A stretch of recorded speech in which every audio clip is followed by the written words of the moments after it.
Assalamualaikum warahmatullahi wabarakatuh. Apa kabar kita semua? Mudah-mudahan dalam keadaan sehat dan tetap semangat dalam menjalankan aktivitas sehari-hari. Baik, kembali kita bertemu dalam perkuliahan kita pada pertemuan kelima ini. Kita membahas tentang konsep psikologi dalam perencanaan dan pengembangan SDM. Adapun capaian pembelajaran kita dengan menonton video ini, nanti diharapkan kalian mampu untuk memahami, menjelaskan, dan menganalisis konsep-konsep psikologi yang digunakan dalam perencanaan dan pengembangan SDM. Sebagai pengantar ya, bahwa perencanaan dan pengembangan SDM tidak hanya berkaitan dengan aspek teknis dan manajerial, tetapi juga mempengaruhi pada aspek-aspek yang bersifat psikologi. Nah, ini penting kita pahami ya, karena kita belajar tentang manusia, belajar tentang mengelola manusia, maka aspek psikologi ini menjadi suatu perhatian yang harus dilakukan di dalam ilmu sumber daya manusia. Karena setiap keputusan yang terkait dengan sumber daya manusia, mulai dari rekrutmen, pelatihan, hingga pengembangan karir, harus mempertimbangkan perilaku, motivasi, sikap, dan kepribadian karyawan. Nah, jadi berbagai riset yang dilakukan ternyata yang menyebabkan pegawai itu memiliki keterikatan yang kuat ya, diantaranya karena mereka merasa nyaman dalam bekerja. Ini berkaitan dengan motivasi, perilaku, dan sikap karyawan dalam bekerja. Nah, jadi psikologi ini menjadi landasan penting untuk memahami bagaimana individu berpikir, merasa, dan bertindak ya dalam konteks kerja. Dengan memahami konsep psikologi ya, tentu organisasi dapat mengelola SDM secara lebih efektif dan humanis. Jadi pada akhirnya mempelajari ilmu psikologi ya di dalam manajemen SDM tadi itu agar SDM yang dikelola itu bisa bekerja secara 2E. Ya, 2E ini artinya efektif dan efisien ya. Nah, ini targetnya. Oke, jadi apa saja yang menjadi peran psikologi dalam perencanaan SDM? Tentu dengan mempelajari psikologi tadi, ini bisa memahami perilaku individu. Nah, jadi gunanya untuk memahami perilaku individu. Karena setiap karyawan ini kan perilakunya ini tentunya bisa berbeda-beda karena disebabkan berbagai macam latar belakang ya. Latar belakang budaya, pendidikan, pengalaman hidup, pengalaman kerja. Jadi dengan memahami perilaku individu ini, kita bisa bagaimana mengelola mereka, ya. Bisa membantu memahami bagaimana keinginan, motivasi, dan rencana-rencana kehidupan mereka yang nanti bisa membuat mereka bekerja lebih maksimal, begitu. Dan disinilah peran manajemen SDM untuk bisa memfasilitasi ya berbagai macam kebutuhan-kebutuhan yang berhubungan dengan perilaku individu mereka. Nah, ini juga bisa berkaitan dengan analisis kesesuaian individu dengan pekerjaan. Karena setiap orang ini sebenarnya sudah punya kecenderungan-kecenderungan dalam memilih pekerjaan.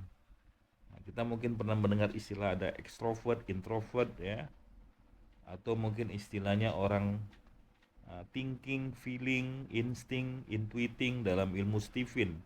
Itu nanti menggambarkan apa sesungguhnya yang paling sesuai dengan uh, pekerjaan apa yang paling sesuai dengan potensinya gitu ya.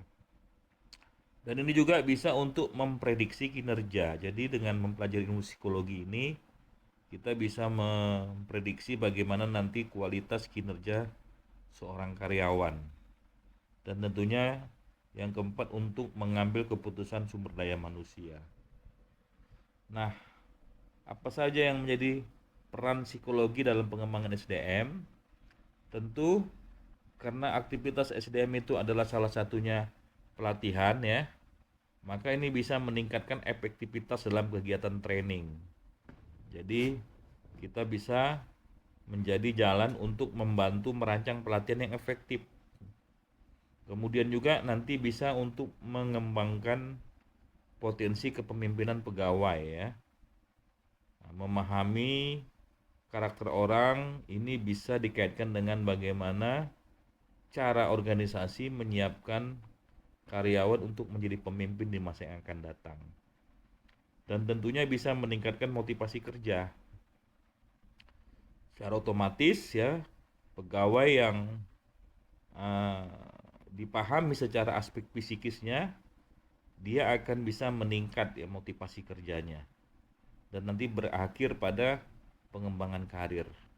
Inilah peran psikologi di dalam perencanaan dan pengembangan SDM. Nah, adapun konsep-konsep psikologi utama dalam SDM ini ada beberapa hal ya. Yang pertama yang terkait dengan motivasi kerja. Motivasi kerja ini adalah isu yang selalu menjadi isu yang penting di dalam manajemen SDM. Karena ini berhubungan dengan bagaimana pegawai memiliki dorongan yang kuat ya untuk bisa bekerja secara baik. Nah, maka dari itu nanti motivasi ini diperkuat dengan berbagai macam teori-teori yang ada. Dan yang paling populer itu diantaranya adalah teori motivasi Maslow. Maslow ini memberikan teori motivasi tentang orang bekerja karena memiliki hierarkis dari kebutuhan dasar, menengah sampai atas. Basic need, safety need, ya, social need, esteem need sampai self actualization yang sudah kita pelajari dalam materi-materi sebelumnya di manajemen SDM. Kemudian ada teori motivasi Herzberg ya, dua faktor teori. Nah, ini teori yang berkaitan dengan teori X dan Y, di mana manusia itu pada dasarnya bekerja dengan baik, bekerja dengan rajin, tapi ada juga manusia itu bekerja malas, perlu didorong, perlu disemangati gitu. Nah, ada juga teorinya sih McClelland. McClelland ini bicara tentang prestasi, kekuasaan dan afiliasi. Jadi manusia ini termotivasi bekerja karena ada faktor uh, kita singkat dengan PKA ya. PKA ini karena ingin berprestasi, karena ingin mencari kekuasaan dan karena ingin memiliki afiliasi ataupun semacam ya komunitas ataupun kepastian bahwa dia berada di dalam sebuah uh, institusi tertentu gitu. Jadi kalau misalnya dia bekerja, tentu dia bangga ya, dia berada di dalam sebuah perusahaan tertentu, sebutlah BUMN ataupun mungkin perusahaan yang bergengsi. Itu semua menyebabkan orang bisa termotivasi dalam bekerja. Sama seperti mengapa orang begitu semangat untuk bisa masuk PNS ya atau ASN ini karena afiliasi tadi, ingin ya mendapatkan pekerjaan yang pekerjaan tersebut adalah sebagai seorang pegawai negeri begitu. Jadi organisasi harus memahami nih kebutuhan karyawan yang akan nanti bisa meningkatkan kinerjanya melalui teori motivasi. Kemudian juga memahami tentang persepsi ya. Jadi persepsi adalah cara individu menafsirkan informasi dari lingkungan. Nah, ini bisa mempengaruhi keputusan kerja, menentukan sikap dan berpengaruh pada komunikasi. Jadi persepsi ini kan bagaimana orang mencerna tentang sebuah peristiwa kemudian dia memberikan satu definisi dalam pikirannya ya. Nah, psikologi ini mempelajari hal-hal yang berkaitan dengan itu. Karena apabila kita bisa mengolah persepsi pegawai sehingga dia menjadi sebuah persepsi yang positif dan produktif, itu bisa meningkatkan kinerja. Nah, berikutnya itu adalah sikap, attitude. Nah, ini berhubungan dengan bagaimana tiga hal yang selalu menjadi bagian terpenting dari ukuran sikap seseorang. Pertama, sikap seseorang itu dipengaruhi oleh kognitif ya, pengetahuan yang dia miliki, kemudian afektif, perasaan yang dia rasakan, dan perilaku tindakan. Jadi tindakan itu nanti terjadi ketika didasari oleh pengetahuan yang dia miliki dan perasaan yang dia rasakan. Contoh, sederhananya kalian mungkin punya hobi memancing gitu ya. Perilakunya adalah memancing. Kenapa bisa bertahan lama ya di pinggir sungai nongkrong gitu kan berjam-jam? Karena yang pertama punya informasi tentang bagaimana aktivitas memancing ini bisa membuat seseorang menjadi tenang, santai, rileks gitu kan. Nah, kemudian pada saat melakukannya merasa nyaman, bahagia. Sehingga perilakunya bisa sampai terjadi sekian lama untuk melakukan aktivitas tersebut. Maksudnya bisa bertahan berjam-jam.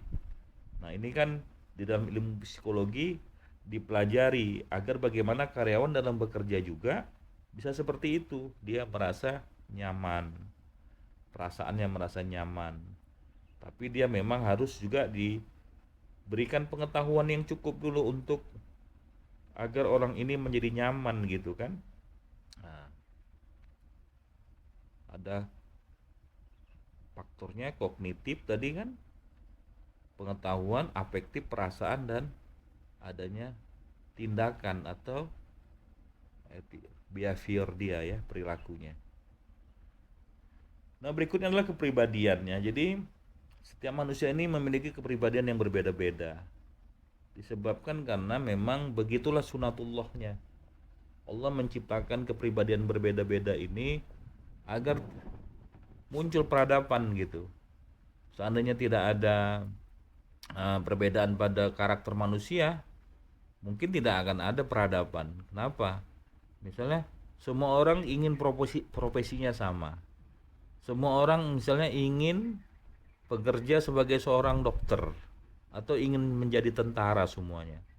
Nggak ada yang menjadi teknisi, nggak ada yang ingin menjadi pengusaha, nggak ada yang ingin menjadi uh, instruktur. Nah, dengan profesi yang berbeda-beda ini berkembanglah. Dengan kepribadian yang berbeda-beda ini berkembanglah pengetahuan sesuai dengan muyul ataupun kecenderungan seseorang. Maka nanti berbagai macam teori kepribadian ini juga bisa membantu perusahaan untuk mempelajari bagaimana karakter-karakter orang agar mereka bisa bekerja dengan lebih baik gitu ya. Misalnya model Big Five ya.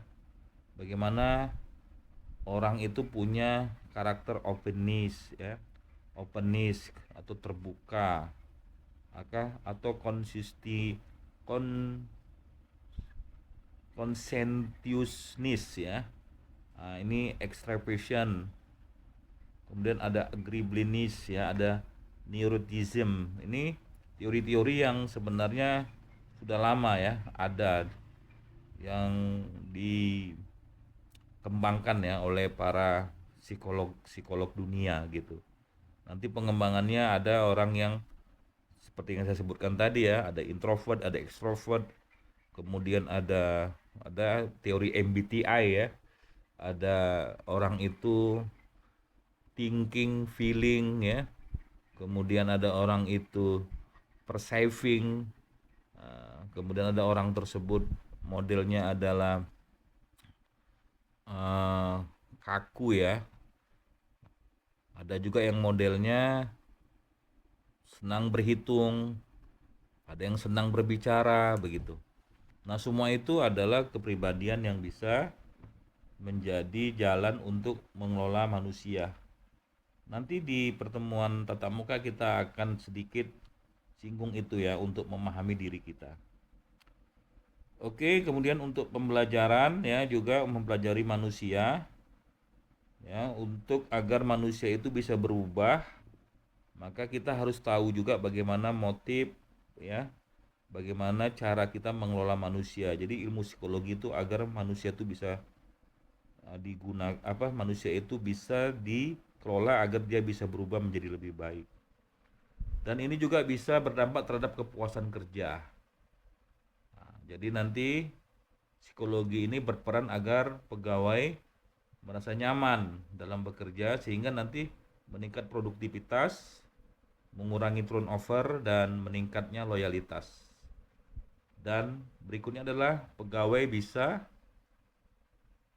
berkurang stres kerjanya, ya. Karena apa? Karena dia bekerja sesuai dengan bakat, minat, potensi dan kecenderungannya. Dia merasa nyaman bekerja di perusahaan tersebut atau di institusi tersebut.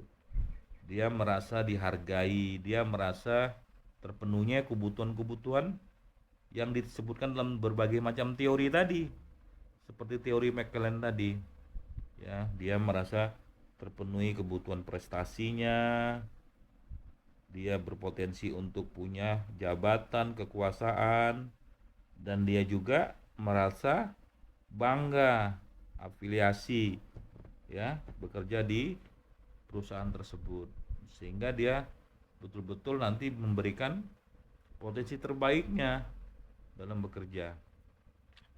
Nah, tentu dalam aplikasi psikologi dalam SDM pada saat ini sangat berguna untuk rekrutmen dan seleksi. Jadi perusahaan menyeleksi pegawai itu harus melakukan pendekatan psikologi, ya. Makanya ada tes psikologi untuk melihat orang ini cocok nggak bekerja di posisi yang memang sedang dibutuhkan, ya. Misalnya seorang yang berpribadian introvert itu tidak pas kalau dipekerjakan di bagian marketing begitu. Supaya apa? Supaya orang tadi justru bekerja sesuai dengan bakat, kecenderungan dan kepribadiannya. Nanti juga untuk assessment centernya, ya. Nah, ini juga untuk pelatihan. Pelatihan sehingga nanti metode pembelajaran menjadi efektif dan untuk bisa mengevaluasi pelatihan tersebut berjalan baik apa tidak. Kemudian ada untuk manajemen kinerja. Ya, nanti juga bisa digunakan untuk menilai, ya, pegawai bagaimana perilaku ataupun kinerjanya. Kemudian juga ini bisa untuk mengembangkan organisasi karena organisasi butuh pengembangan. Jadi nanti berguna agar organisasi itu bisa membuat perubahan-perubahan yang secara terus-menerus bisa menuju ke visi dan misi organisasi. Karena apa? Didukung oleh budaya organisasi yang baik. Hanya budaya organisasi yang baik ini membutuhkan SDM yang bisa mampu beradaptasi dengan cepat. Namun ada tantangan-tantangan psikologi dalam manajemen SDM, ya. Ya, diantaranya nanti ada perbedaan karakter individu, ya. Nah, yang menyebabkan nanti tidak mudah orang bisa lebih cepat beradaptasi, bisa nanti ada konflik interpersonal, kemudian ada resistensi ataupun penolakan terhadap perubahan, dan bisa juga disebabkan stres kerja yang tinggi dan kurangnya motivasi pegawai. Inilah peran psikologi nanti untuk bisa menjawab berbagai macam persoalan ini. Bisa bagaimana mencari solusinya begitu. Nah, untuk strategi pendekatan psikologi maka bisa dilakukan dengan cara meningkatkan komunikasi organisasi, artinya pimpinan harus betul-betul bisa membangun komunikasi dengan pegawai stafnya, kemudian membangun budaya kerja yang positif, ya. Ya, misalnya 5S sapa. Pertama, bagaimana kalau kita ketemu sama orang? Senyum dulu, smile, ya kan? Kemudian sapa, sopan, ya kan? Salam, sopan, santun dan seterusnya gitu. Nah, ini membangun budaya organisasi yang positif, ya. Kemudian program konseling karyawan. Apabila kalian ada problem harus segera diselesaikan, ya, dengan cara mereka berkonsultasi, ya, kepada pihak ARD yang nanti memahami psikologi seseorang begitu. Dan juga ini berguna untuk pelatihan soft skill, ya. Soft skill ini kan sesuatu yang tidak kelihatan, yang berhubungan dengan karakter orang. Nah, misalnya bagaimana seorang ini dilatih untuk disiplin, jujur, bertanggung jawab, komitmen, ya. Nah, ini semua dengan cara-cara ya pendekatan psikologi yang baik dia akan efektif. Bagaimana mengajarkan orang supaya jujur. Nah, atau disiplin. Nah, kita harus pahami psikologinya. Kita tidak bisa membentak-bentak orang ketika salah kan. Kita harus bisa memahami bagaimana agar orang bisa menerima informasi. Ketika kita menyampaikan itu dia merasa nyaman sehingga dia bisa berubah perilakunya. Dan ini juga untuk bisa mengelola stres kerja. Nah, dari penjelasan-penjelasan di atas itu sebenarnya nanti kita bisa menggunakan berbagai macam perspektif teoritis ya dalam materi ini. Misalnya menggunakan teori dari behavior teori, perilaku individu, dari perilaku individu teori ya. Bagaimana ilmu tentang perilaku, kemudian kognitif teori, proses berpikir ya, teori tentang bagaimana berpikir, kemudian teori tentang social learning ya, melalui berbagai macam observasi ya. Nah, jadi belajar mempelajari kondisi sosial seseorang dan teorinya Maslow, teori tentang humanistik. Jadi kalau dari berbagai landasan empiris ya, bahwa dari hasil banyak penelitian, nanti motivasi kerja ini semuanya bisa berpengaruh terhadap kinerja pegawai ya, motivasi, kepuasan, pelatihan, kepemimpinan, semuanya ini akan berdampak terhadap produktivitas kerja. Ujung-ujungnya kan bagaimana meningkatkan kinerja. Tugas HRD itu membuat karyawan tuh bisa meningkat kinerjanya. Nah, kalau misalnya kita lihat pada aspek studi kasus ya, misalnya ada karyawan yang menunjukkan penurunan kinerja meskipun telah diberikan pelatihan teknis. Nah, dianalisa nih apa masalah motivasinya. Apakah ada kepuasan yang kurang? Apakah stres kerjanya tinggi? Nah, ini semua ya harus dijawab.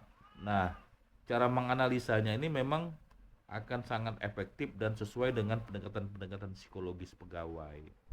Jadi pegawai ini bukan robot ya. Dia bekerja, dia punya perasaan, punya pikiran. Dia tidak seperti mesin manusia ini. Maka kita harus memahami aspek-aspek psikologinya dalam bekerja. Maka mungkin ada program motivasi atau memperbaiki lingkungan kerja gitu.